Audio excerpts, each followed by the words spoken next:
Ito na nga pala ang day 9 ng aking gaming room. Bali maaga pa nga na ito. Tinanggal muna namin dito yung pintuan para naman makapagsukat na dito maayos. Saka pa na din na kami dito mahirapan. Kaya kami na kami dito ng tiles. Magpasensya nyo na talaga yung kasi sinisipon talaga.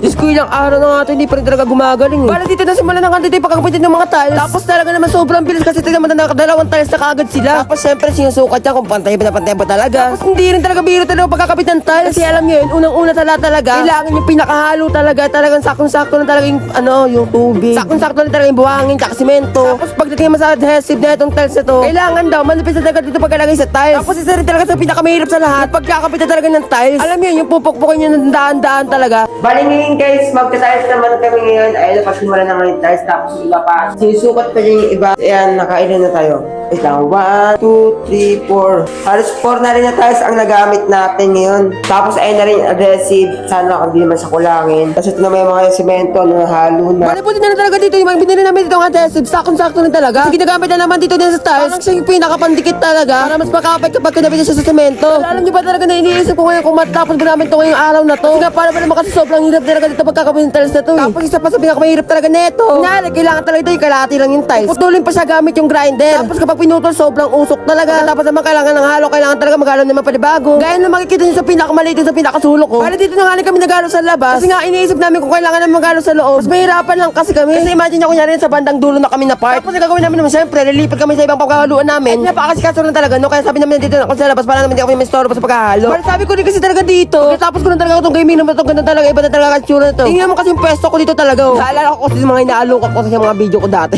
Background lang, tapos higaan, tapos sa baba niya yung tiles na. Tapos hindi ko man talaga mapagulong dito yung gaming chair ko. Kaya pagkatapos talaga ito pagkagawa na itong gaming room ko na to, antayin nyo talaga kung kakalabasan nito ha. Kasi alam nyo ba na mas ako talaga rin talaga excited talaga kasabas namin itong gaming room na to. Pero alam nyo ba talaga na dito sa pagtatalis namin, dito talaga kami sobrang tatagalan talaga, promise. Kasi pala naman kasi naiinis talaga ako dito. Kasi napakahirap din talaga dito pagkagawa ng tiles na to. Imagine nyo sa pagputol pala talaga ng tiles, napakaalikabok na, tapos napakatagal pa kasi kailangan talaga pantay siya para naman dito talaga pangitin kapag nakabitan siya sa tiles. Tapos kailangan din talaga pati dito yung tiles, tapos kailangan sukat talaga siya. Tapos natatagal na kami sa pagpalit ng mga tubig. Kasi nga ganito talaga ginagawa namin kapag tapos talaga dito kami yung tiles. Yung mga excess na mga semento dyan, pinupunasan din, kaya naman para talaga luminis kaagad siya. Tapos syempre dudumi yung tubig dito, kaya may talaga pinapalitan. Kaya iniisip ko rin talaga dito kung paano kaya kung hindi naman tinagad dito yung pinto, sigurado mas mahirapan pa talaga kami dito. Kasi nga naalala ko rin talaga na nung una nagkabit kami sa kabila akong gaming room. Hindi ko talaga pinatanggal yung pinto, kaya doon talaga kami nahihirapan. Pero medyo maaga rin kami natapos noon, gawa na mas maliit nga rin talaga yung gaming room na yun kumpara dito. Hindi naman dito, ginabit talaga yung pagkakapit ng tiles. Alas 7 na nga nito, di pa rin kanya talaga neto tapos. Tapos sabi sa akin ni kuya, bukas na lang din daw niya tapusin kasi nga gabi-gabi na rin talaga neto. Diyos ko, sabi ko talaga sa kanya neto, tapusin namin ngayon kahit na mag-overtime siya. Kasi nga unang-una rin talaga sa lahat, maganda rin naman matapos namin to ngayon. Para naman bukas, sabay-sabay na talaga sila matuyo. Para naman bukas, makapaglagay na lang ako kung sakali ng mga gamit. At saka kinabukasan na talaga